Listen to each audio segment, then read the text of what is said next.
Here's the Fortunate Tramp, Chapter 26.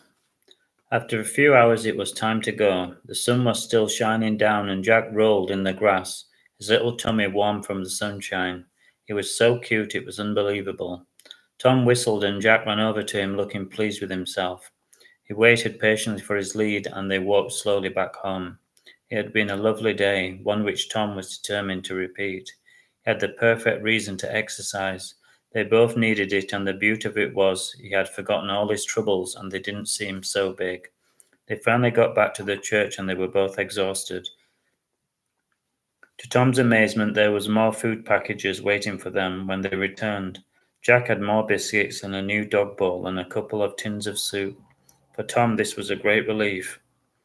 Tom was knocked out by people's kindness. He didn't expect it.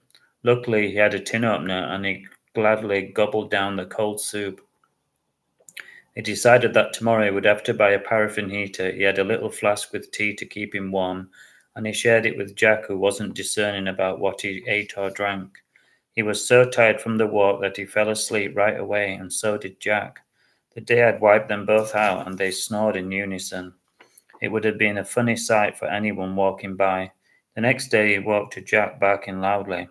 He was jumping all over the bag of dog biscuits, and was impatient and hungry as ever.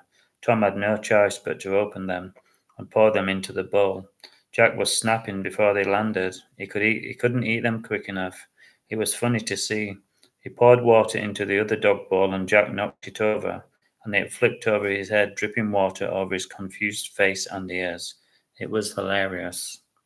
All of this feasting was making Tom hungry, and he looked down and he noticed there was a tin of pears, obviously for him.